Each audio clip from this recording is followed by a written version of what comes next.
La salle de conférence ultra-moderne de Summit Venture ressemblait à un tombeau. 6 investisseurs en costume hors de prix étaient assis autour de la table polie, affichant des expressions mêlant ennui et mépris à peine dissimulés. Je venais de terminer ma présentation sur Nuratech, ma plateforme d'analyse prédictive alimentée par l'IA, capable de révolutionner la gestion des chaînes d'approvisionnement. Qu'on soit bien clair, dit Michael Thorne, associé directeur chez Summit, avec un rictus.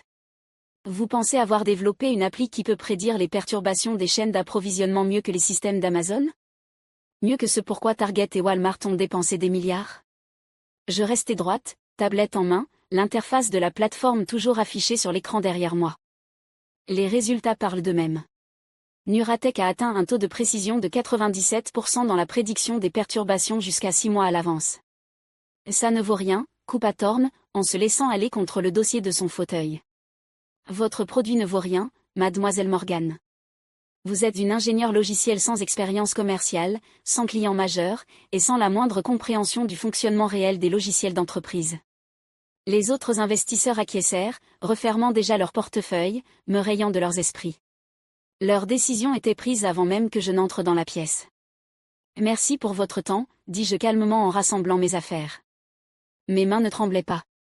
Ma voix ne faiblissait pas. J'avais appris depuis longtemps que montrer la moindre faiblesse dans ce genre de salle était fatal. Alors que je franchissais la porte, j'entendis l'un d'eux ricaner. Tu te rends compte? Elle pensait vraiment pouvoir rivaliser avec Amazon. Je souris à peine, pensant à l'email qui m'attendait dans ma boîte de réception, celui que je n'avais pas eu le droit d'évoquer. Celui envoyé par le responsable des acquisitions stratégiques d'Amazon, me demandant une démonstration privée de Nuratech la semaine prochaine. Mais ça, ce serait pour plus tard. D'abord, j'avais une histoire à raconter. Une histoire qui avait commencé 3 ans plus tôt, dans une pièce bien différente, avec un tout autre genre de rejet. 3 ans plus tôt. Je suis désolée, Olivia, mais nous allons devoir nous séparer de vous.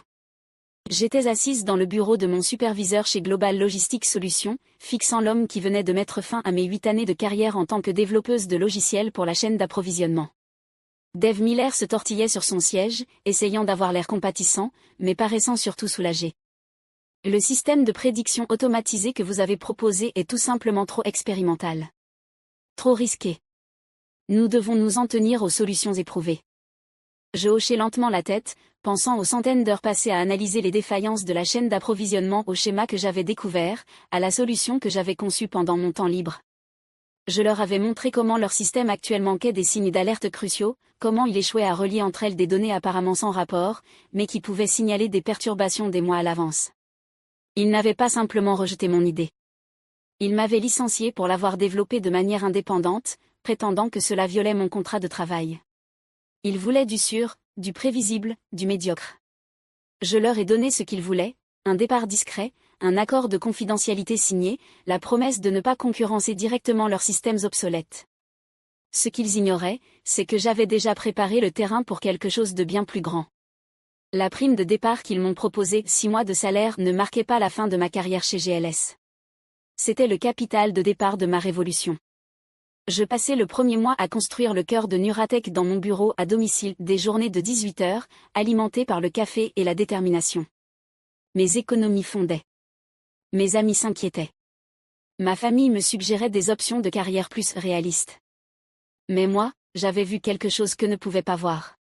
Dans les immenses ensembles de données que j'avais analysés chez GLS, dans les innombrables perturbations de chaînes d'approvisionnement que j'avais étudiées, il y avait des schémas, des connexions subtiles que les analystes humains rataient, des signaux d'alerte précoces que les logiciels existants ne détectaient pas.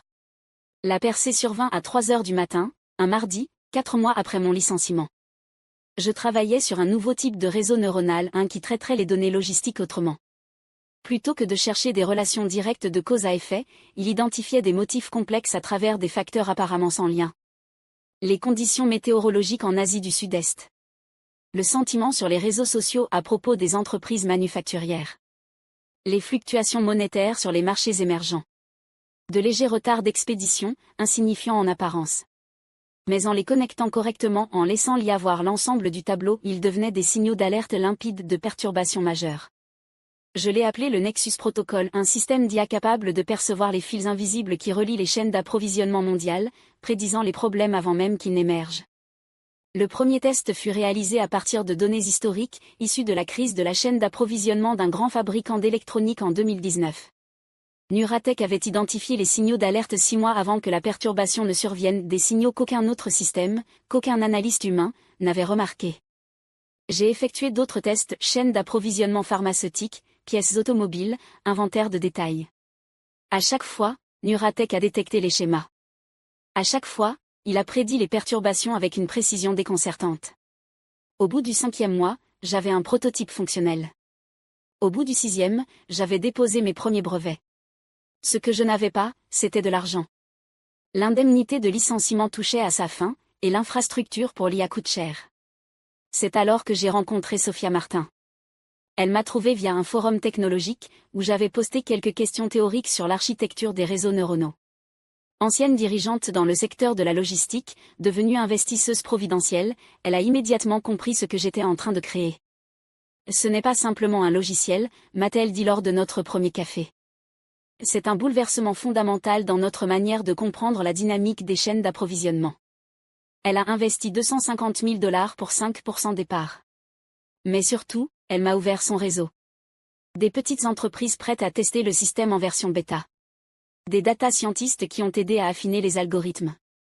Des avocats pour renforcer les brevets.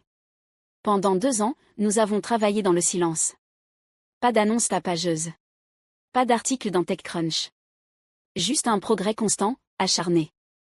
Nuratech est passé d'un simple outil de prédiction à une véritable plateforme d'intelligence de la chaîne logistique.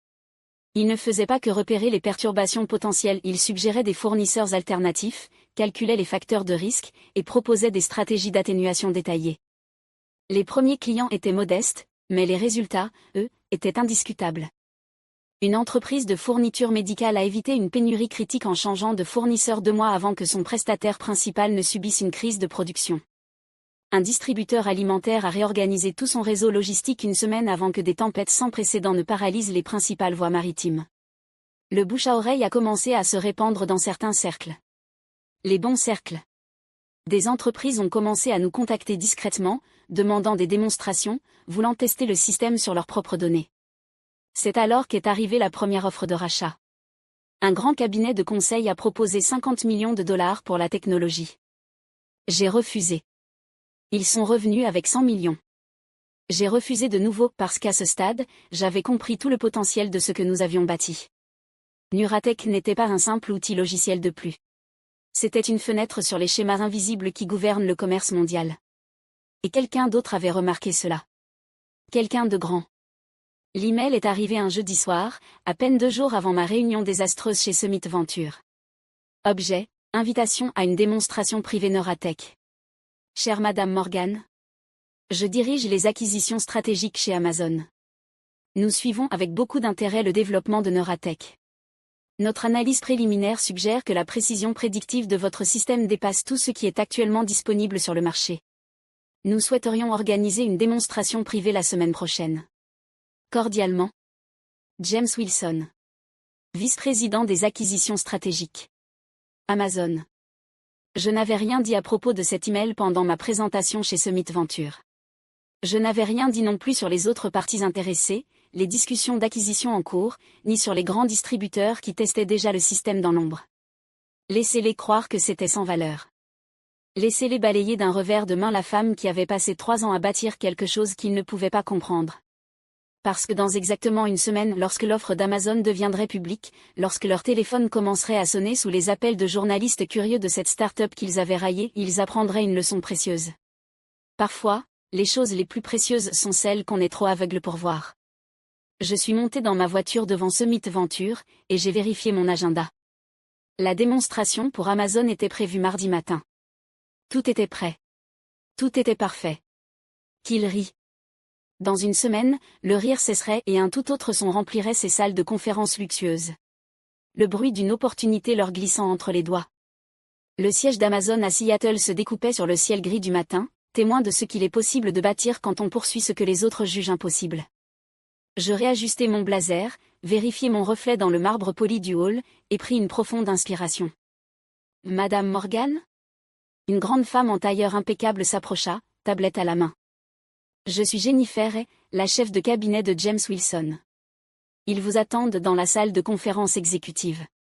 La montée en ascenseur jusqu'au 23e étage se fit dans le silence.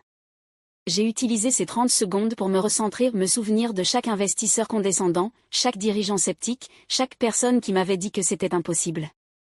Leur scepticisme n'avait fait qu'une chose. Il avait rendu Nora encore plus fort. Les portes de la salle de conférence s'ouvrirent sur une scène bien différente de celle de Summit Venture.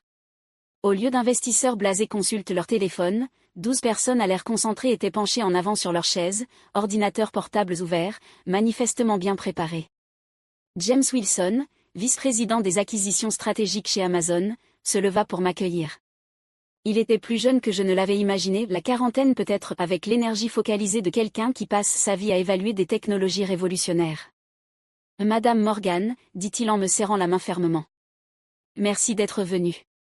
Nous avons analysé les résultats des tests de Neuratech au cours du mois dernier.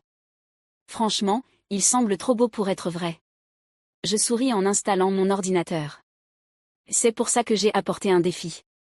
Donnez-moi vos 3 pires perturbations de chaîne d'approvisionnement de l'année passée. Celles que vous n'avez pas vues venir.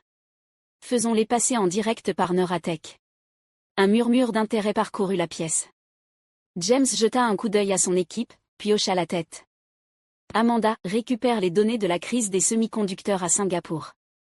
Peter, la grève des transports au Brésil.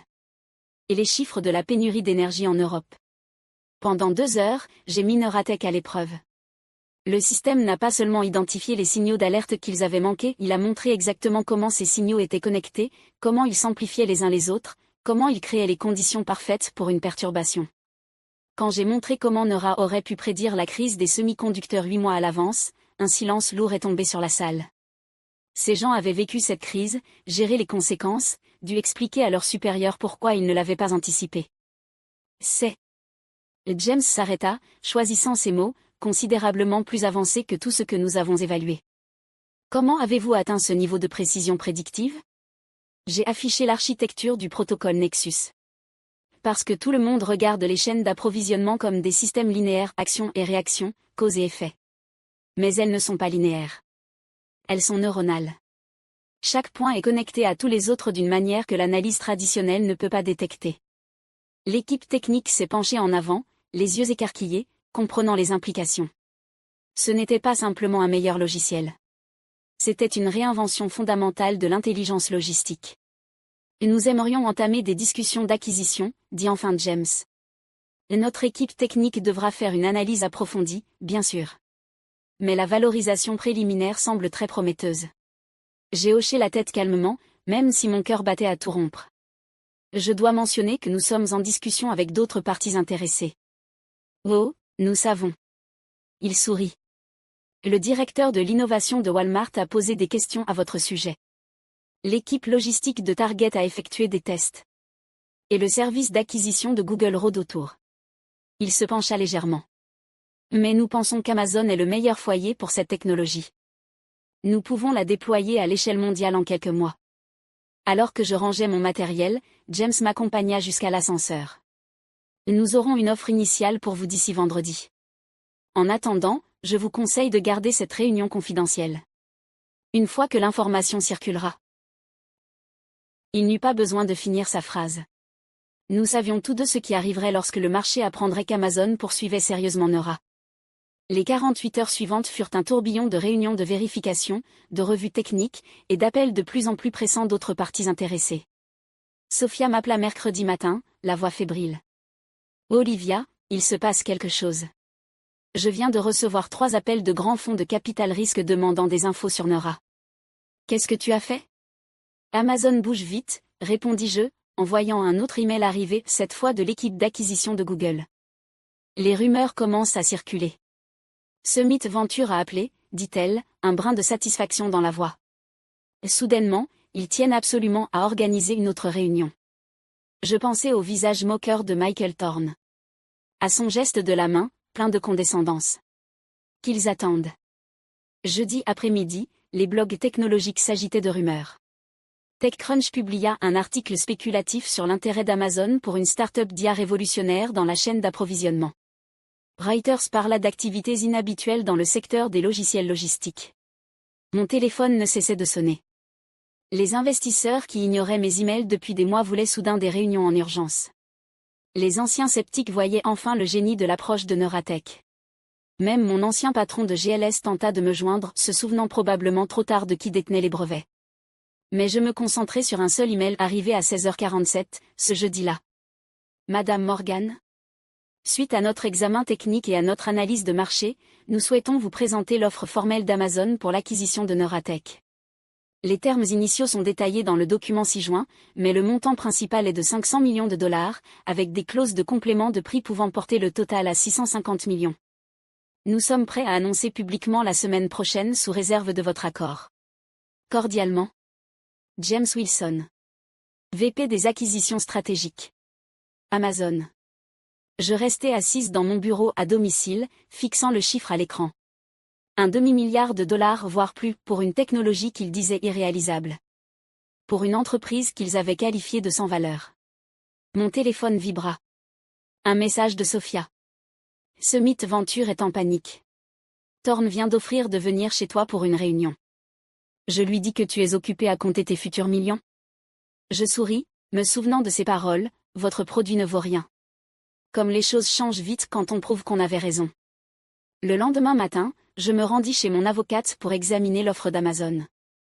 Les termes étaient agressifs mais équitables. Il voulait conclure vite avant que Google ou Walmart ne réagissent. Pendant que nous passions les documents en revue, le téléphone de mon avocate clignotait sans cesse. L'histoire se répandait. Les grands médias commençaient à connecter les points. Le monde des affaires allait découvrir que le plus grand géant technologique de l'histoire misait tout sur la start-up que tous les autres avaient méprisée.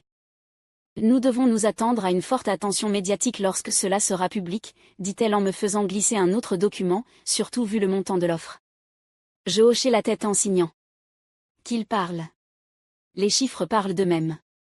Plus tard dans la journée, alors que je rentrais chez moi, je passais devant le bâtiment de Global Logistics Solutions là où j'avais été licencié 3 ans plus tôt. Leur action avait chuté de 23% depuis les premières rumeurs autour de Neuratech. Drôle comme le karma fonctionne. Mon téléphone sonna via les haut-parleurs de la voiture. Olivia, dit James Wilson, avec enthousiasme, le conseil vient d'approuver les conditions finales. Nous annonçons lundi matin, avant l'ouverture des marchés. Vous êtes prête pour ce qui arrive? Je souris, pensant à toutes les personnes qui allaient apprendre une leçon très coûteuse sur le fait de sous-estimer la mauvaise personne. Je suis prête depuis 3 ans, James. Montrons-leur à quoi ça ressemble, quelque chose de vraiment sans valeur.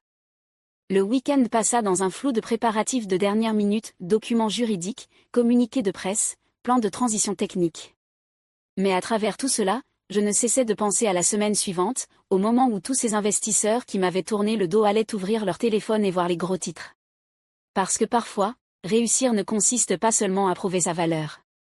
Parfois, c'est regarder les autres réaliser à quel point ils s'étaient trompés. Et le lundi matin, quand le communiqué de presse d'Amazon fut diffusé, quand le monde des affaires explosa à l'annonce de l'acquisition à 500 millions de dollars, quand les téléphones de Summit Venture se mirent à sonner sans relâche avec des appels furieux d'investisseurs se demandant comment ils avaient pu laisser passer cette opportunité, moi, je serais tranquillement assise dans mon bureau, lisant chaque article, savourant chaque mot. Qu'ils appellent ça de la chance.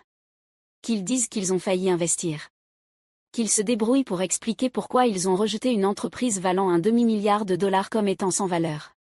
J'avais cessé de m'intéresser à leur opinion il y a 3 ans. Désormais, je ne me nourrissais que de leurs regrets. Le dimanche soir, alors que les dernières heures s'égrenaient avant l'annonce, je reçus un dernier email de Michael Thorne. Madame Morgan? Je crains d'avoir été trop hâtif dans mon évaluation de Neuratech. Peut-être pourrions-nous nous rencontrer demain afin de discuter d'éventuelles opportunités d'investissement. Cordialement. Michael Thorne. Managing Partner, Summit Venture. Je cliquai sur « Supprimer » sans répondre. Demain, il aurait sa réponse sous forme de gros titres qu'il n'oublierait jamais. Parfois, le silence parle plus fort que les mots. Et parfois, la meilleure réponse à « sans valeur », c'est de leur montrer exactement ce qu'ils ont manqué. Tout était en place. Les papiers étaient signés. Et dans quelques heures à peine, le monde allait découvrir ce qu'est la vraie valeur. Le lundi matin se leva, clair et lumineux. J'étais dans mon bureau à domicile à 5h30, regardant les chaînes d'infos financières en sourdine, attendant l'annonce qui allait tout changer. Mon téléphone vibrait déjà avec des messages de Sophia. CNBC a un bandeau spécial prêt à diffuser. Bloomberg fait tourner des teasers sur une grosse acquisition tech. Le Wall Street Journal vient de publier l'article en direct. Je réactivais le son de la télévision juste à temps pour entendre l'encre de CNBC retenir son souffle d'excitation. Dernière heure dans le secteur tech, Amazon annonce l'acquisition de la start-up d'intelligence artificielle Neuralink pour 500 millions de dollars, avec des bonus pouvant porter le total à 650 millions. La technologie de prédiction logistique propulsée par IA de l'entreprise est qualifiée de révolutionnaire par les experts du secteur. Ma boîte mail explosa. Mon téléphone se mit à sonner sans interruption. Mais je me concentrais sur une notification en particulier, un message LinkedIn de Michael Thorne de Summit Venture, envoyé une minute après l'annonce. Olivia, appelle-moi immédiatement. Nous devons discuter de cette situation. Je souris, me rappelant ces mots de la semaine précédente, votre produit ne vaut rien. Et maintenant, il voulait discuter de la situation. Drôle comme un demi-milliard de dollars peut changer une perspective. La matinée se déroula comme une symphonie parfaitement chorégraphiée de validation. Chaque grand média reprit l'information. Les blogs tech s'emballèrent, analysant l'impact potentiel de Neuralink sur les opérations d'Amazon. Les publications spécialisées dans la logistique se précipitèrent pour expliquer comment elles avaient pu passer à côté de cette technologie révolutionnaire. À 9h30, la bourse ouvrit. L'action Amazon bondit de 3% à l'annonce. Les actions des éditeurs traditionnels de logiciels logistiques chutèrent. Global Logistics Solutions, mon ancien employeur, perdit 28% dans la première heure de cotation. À 10h, mon avocate avait déjà compté 17 demandes d'interview émanant de grands médias. Le Wall Street Journal voulait faire un portrait. Forbes me proposait d'intégrer sa liste des 30 under 40.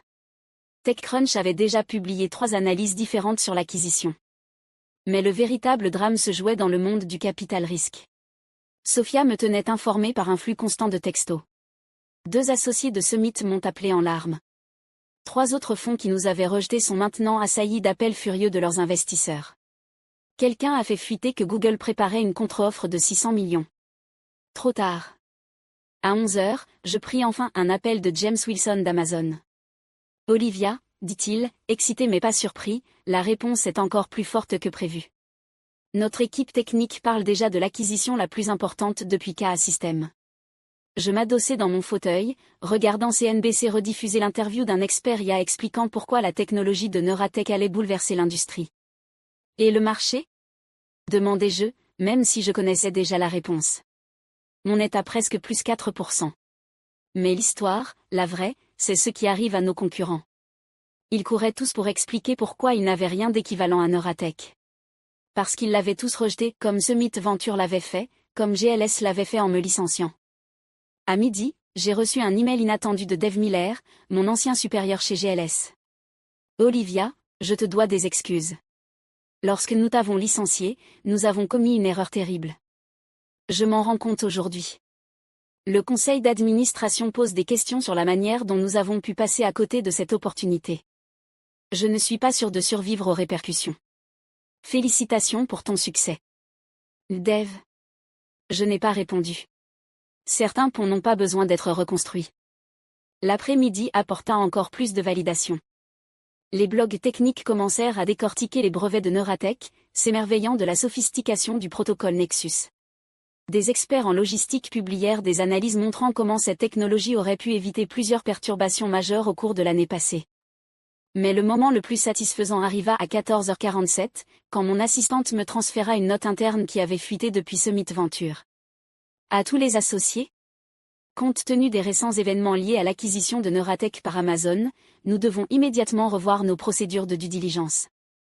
Le fait de ne pas avoir identifié cette opportunité représente une grave erreur de jugement qui a déjà suscité des critiques de la part de plusieurs investisseurs majeurs.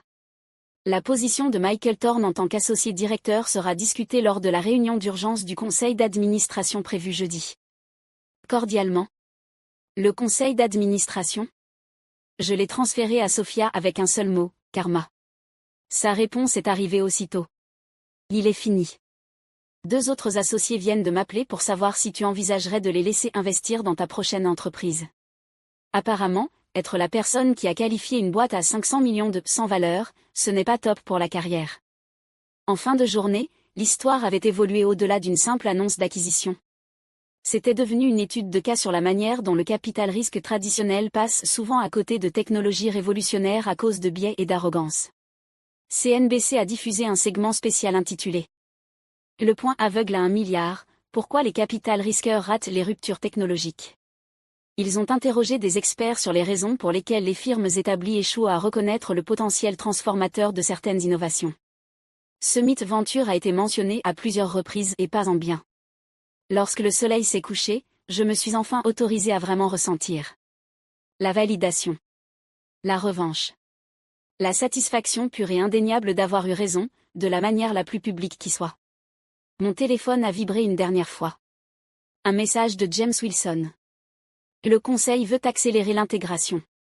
Tu pourrais venir à Seattle la semaine prochaine? On voit plus grand que la simple logistique maintenant. Ça pourrait tout transformer. J'ai répondu que j'étais partante, puis je suis allée à la fenêtre, observant les lumières de la ville s'allumer à la tombée de la nuit. Il y a 3 ans, je me tenais à une autre fenêtre, venant d'être licenciée, me demandant si j'étais folle de croire en mon idée. Aujourd'hui, cette idée valait un demi-milliard de dollars. Et ceux qui avaient ri couraient maintenant après des explications pour leur aveuglement. Le lendemain matin, j'avais un rendez-vous important. Un petit déjeuner avec Sophia pour parler d'avenir. Elle m'attendait à notre café habituel, le sourire aux lèvres, l'air d'un chat ayant attrapé un canari particulièrement dodu. Alors, dit-elle en s'asseyant, j'ai compté au moins 30 firmes de capital risque qui prétendent maintenant avoir presque investi dans Neuratech. C'est drôle comme tout le monde voit la vision une fois que c'est trop tard. Je souris en remuant mon café. Des nouvelles de Summit? Effondrement total. 3 investisseurs majeurs se sont retirés. Thorne est sur le point d'être éjecté. Apparemment, laisser passer la plus grosse acquisition tech de l'année à cause de ton arrogance, c'est mauvais pour les affaires. Nous avons passé l'heure suivante à planifier la suite. Amazon voulait déployer Neuratech à l'échelle mondiale, mais il voyait aussi des applications au-delà de la chaîne d'approvisionnement. La technologie sous-jacente, cette capacité à détecter des motifs dans des systèmes complexes, pouvait révolutionner tout, des marchés financiers à la science du climat.